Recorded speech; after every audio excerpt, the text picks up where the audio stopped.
Dear student, I am doctor Bhagat Singh, सहायक आचार्य राजनीति विज्ञान, राजकीय कन्या महाविद्यालय बारा। आपका हार्दिक स्वागत करता हूं। आज हम BA द्वितीय वर्ष प्रश्न पत्र इकाई तृतीय प्रकरण राष्ट्रपति के कार्य और शक्तियां।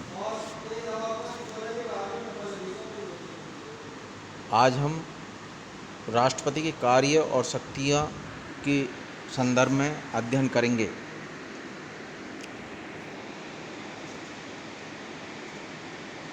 भारत के राष्ट्रपति को अनेक प्रकार की शक्तियां प्रदान की गई हैं। मुख्यतः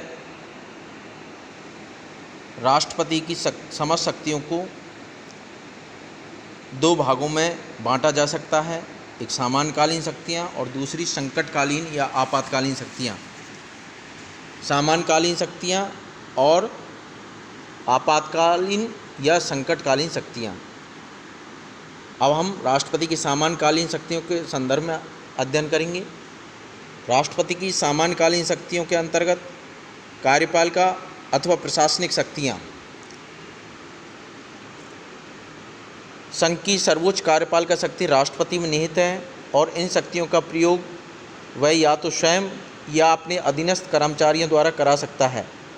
संघ के सभी अधिकारी उसके अधीन हैं।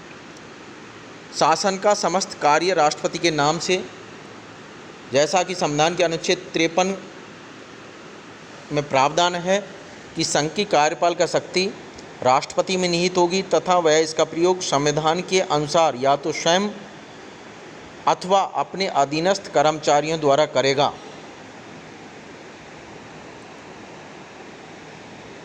शासन का समस्त कार्य राष्ट्रपति के नाम से होगा और सरकार के समस्त महत्वपूर्ण निर्णय उसके माने जाएंगे।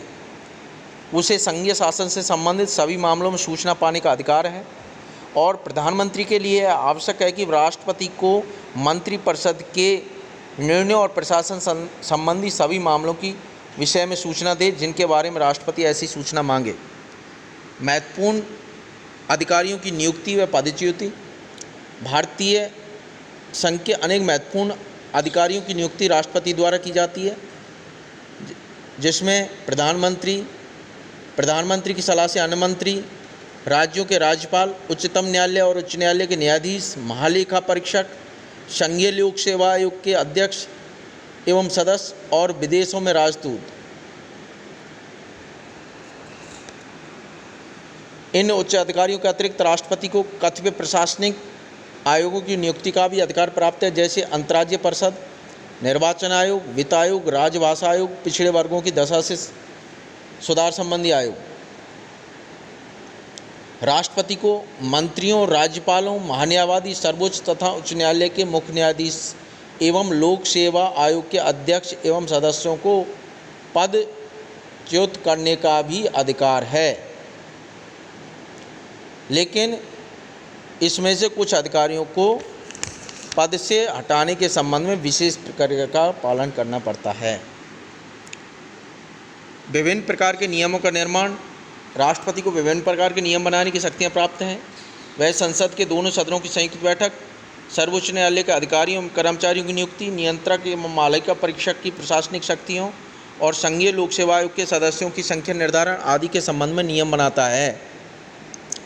संघ की इकाइयों पर नियंत्रण की शक्ति। राष्ट्रपति को यह भी अधिकार प्राप्त है कि वह राज्य सरकारों को निर्देशित, नियंत्रित और समन्वित करे।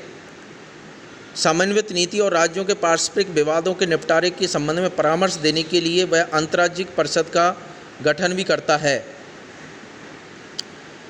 वह किन्हीं संघीय विषयों का प्रशासन राज्य सरकारों को सौंप सकता है। अंतर्राष्ट्रीय मामलों में प्रतिनिधित्व। भारतीय संघ का वैधानिक प्रमुख होने के नाते राष्ट्रपति अंतर्राष्ट्रीय मामलों में देश का प्रतिनिधित्व करता है। वह विदेशों में स्थित भारतीय दूतावासों के लिए राजदूतों व कूटनीतिक प्रतिनिधियों की नियुक्ति करता है और विदेशों के राजदूतों व कूटनीतिक प्रतिनिधियों के प्रमाण पत्रों को स्वीकार करता है। संधियां और समझौते भी राष्ट्रपति के नाम से किए जाते हैं। सर्वोच्च सेनापति के रूप में राष्ट्रपति भारत की समस्त सेनाओं का प्रधान सेनापति है।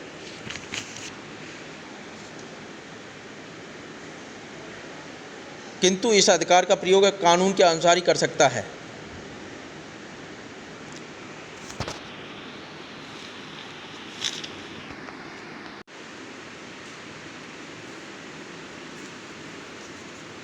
विधायी शक्तियाँ, भारत का राष्ट्रपति भारतीय संघ की कार्यपालिका का वैधानिक प्रधान तो है ही, भारत की संसद का भी अभिन्न अंग माना गया है। जैसा कि भारतीय संविधान के अनुच्छेद 79 में प्रावधान है कि जो संसद है उसमें लोकसभा और राज्यसभा, उसके साथ राष्ट्रपति भी सम्मिलित है। तो भारत का राष्ट्रपति विधायी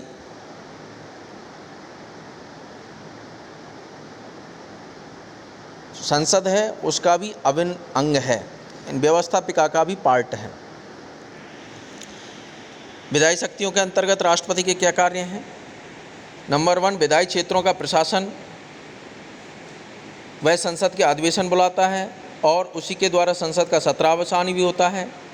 वह किसी भी समय लोकसभा का विघटन कर सकता है। संसद के अधिवेशन के प्रारंभ में राष्ट्रपति दोनों सदनों की संयुक्त बैठक में अभिभाषण देता है।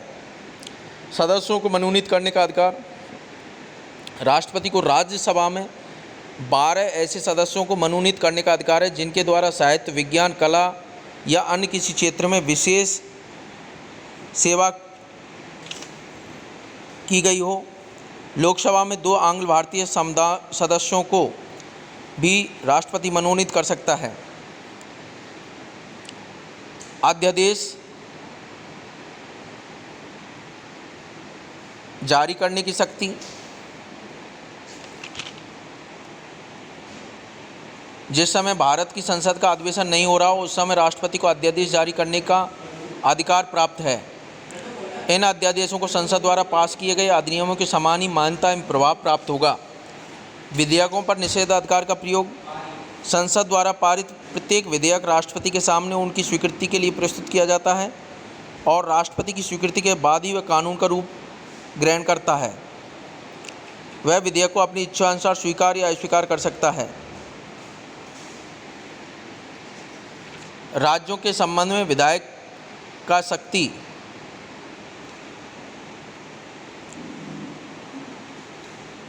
राष्ट्रपति को राज्यों के विधानमंडल के संबंध में भी कुछ अधिकार प्राप्त हैं।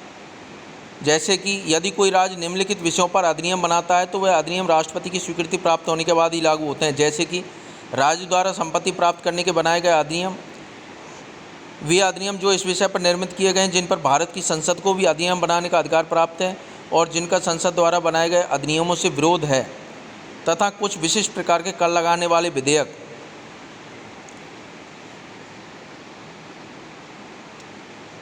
वित्तीय शक्तियाँ। राष्ट्रपति को वित्तीय क्षेत्र में भी कुछ महत्वपूर्ण शक्तियाँ प्राप्त हैं। राष्ट्रपति प्रत्येक वित्तीय वर्ष के प्रारंभ में संसद के दोनों सदनों के समक्ष भारत सरकार की उस वर्ष की आय और व्यय का अनुमानित विवरण रखवाएगा। यानी राष्ट्रपति आय व्यय का विवरण सदन के समक्ष प्रस्तुत करवाता है। भारत की आकस्मिकता निधि पर नियंत्रण रखना।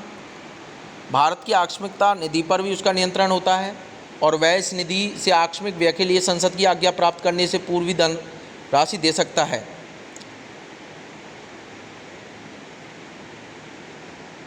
वित्त आयोग नियुक्त करने का अधिकार। उसे एक वित्तीय आयोग नियुक्त करने का अधिकार है जो राज्यों की आर्थिक सहायता तथा करों की आय के वितरण के संबंध में राष्ट्रपति को परामर्श देता है। न्यायिक शक्तियाँ। राष्ट्रपति किन्हीं अपराधियों को क्षमा प्रदान कर सकता है या उनके दंड को स्थगित या कम कर सकता है। संविधान में राष्ट्रपति को यह भी अधिकार दिया गया है कि वह सार्वजनिक महत्व के किसी प्रश्न पर उच्चतम न्यायालय की सम्मति मांग सके जिसमें विधि और तथ्य के प्रश्न ग्रस्त हों।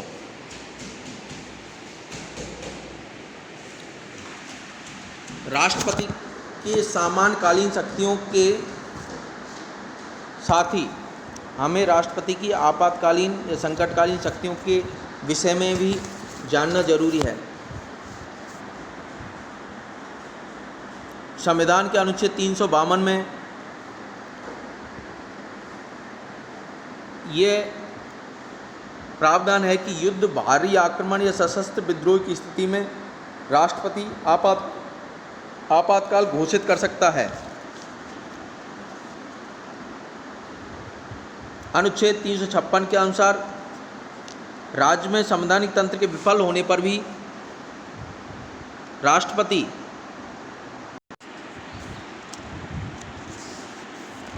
आपातकाल या संकटकाल की घोषणा कर सकता है।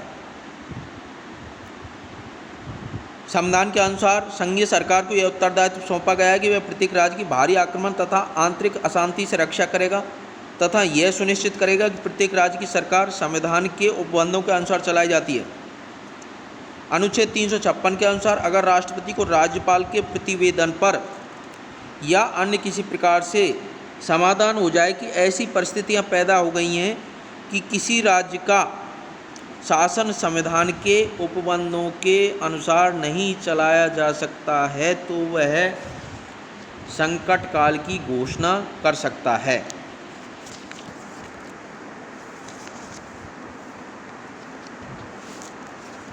तीसरा आपातकाल है वित्तीय आपातकाल या जिसे कहते हैं वित्तीय संकट। भारतीय संविधान के अनुच्छेद 360 के अनुसार यदि राष्ट्रपति को यह विश्वास हो जाए कि ऐसी परिस्थितियां पैदा हो गई हैं जिनसे भारत के वित्तीय स्थायित्व या साख को खतरा है, तो वह वित्तीय संकट की घोषणा कर सकता है। इस प्रकार राष्ट्रपति की 3 आपातकालीन और संकटकालीन शक्तियां हैं। भारतीय संविधान का अनुच्छेद 352 के अंतर्गत 356 के अंतर्गत 360 के अंतर्गत ये ध्यान रहना अत्यंत आवश्यक है। राष्ट्रपति की 3 आपातकालीन या संकटकालीन शक्तियां हैं। अनुच्छेद 352 के अनुसार युद्ध, भारी आक्रमण और सशस्त्र विद्रोह की स्थिति में राष्ट्रपति आपातकाल घोषित कर सकता है, लेकिन इसके लिए उसे मंत्रिमंडल से लिखित रूप से राष्ट्रपति को परामर्श दे, तभी राष्ट्रपति ये लगा सकता है। और राज्य में संवैधानिक तंत्र विफल होने पर अनुच्छेद 356 के अंतर्गत, उसके पश्चात जिसे वित्तीय आपातकाल या वित्तीय संकट कहते हैं, अनुच्छेद 360 के अंतर्गत, ये 3 प्रकार के जो आपातकालीन शक्तियां हैं, ये राष्ट्रपति की आपातकालीन शक्तियों के अंतर्गत हैं। तो आपको ये याद रहना चाहिए कि सामान्यकालीन शक्तियों में क्या क्या आता है। सामान्यकालीन शक्तियों को एक बार पुनः देख सकते हैं। राष्ट्रपति की सामान्यकालीन शक्तियाँ, जिसमें कार्यपालिका अथवा प्रशासनिक शक्तियों के अंतर्गत आता है। शासन का समस्त कार्य राष्ट्रपति के नाम से, महत्वपूर्ण अधिकारियों की नियुक्ति व पदच्युति, विभिन्न प्रकार के नियमों का निर्माण, संघ की इकाइयों पर नियंत्रण की शक्ति, अंतर्राष्ट्रीय मामलों में प्रतिनिधित्व सर्वोच्च सेनापति के रूप में। विधायी शक्तियाँ के अंतर्गत आता है विधायी क्षेत्रों का प्रशासन, सदस्यों को मनोनीत करने का अधिकार, विधेयकों पर निषेधाधिकार का प्रयोग, अध्यादेश जारी करने की शक्ति, राज्यों के संबंध में विधायक शक्ति। और वित्तीय शक्तियों के अंतर्गत आय व्यय का विवरण, जिसे दूसरे शब्दों में हम बजट भी कहते हैं। आय व्यय के विवरण को बजट, ये सदन के समक्ष प्रस्तुत करवाना, भारत की जो आकस्मिकता निधि है उस पर नियंत्रण रखना, वित्त आयोग नियुक्त करने की शक्ति। न्यायिक शक्ति के अंतर्गत आपको याद रहना चाहिए क्षमादान या उस दंड को स्थगित करना और कम करने का अधिकार, और सार्वजनिक महत्व के किसी प्रश्न पर उच्चतम न्यायालय की सम्मति मांगना। लेकिन ये आवश्यक नहीं कि उच्चतम न्यायालय राष्ट्रपति को परामर्श दे ही। और राष्ट्रपति की आपातकालीन शक्तियां हैं, जिसमें 3 आपातकालीन शक्तियां हैं। आपको अनुच्छेद भी याद रहना चाहिए। भारतीय संविधान के अनुच्छेद 352 में क्या है, अनुच्छेद 356 में क्या है, अनुच्छेद 360 में क्या है। अनुच्छेद 352 में युद्ध, भारी आक्रमण और सशस्त्र विद्रोह। अनुच्छेद 356 में राज्य में संवैधानिक तंत्र की विफलता, और अनुच्छेद 360 में वित्तीय साख को खतरा या वित्तीय आपातकाल या वित्तीय संकट। ये क्वेश्चन परीक्षा में आ सकता है, इसलिए आपको इसको याद करना अत्यंत आवश्यक है। राष्ट्रपति की कार्य और शक्तियाँ और आपातकालीन शक्तियों की विस्तार से हम अध्ययन, जब हम आपातकालीन शक्तियों या प्रावधानों के संदर्भ में आपको अध्ययन कराएंगे, उस समय उसका अध्ययन करेंगे। धन्यवाद।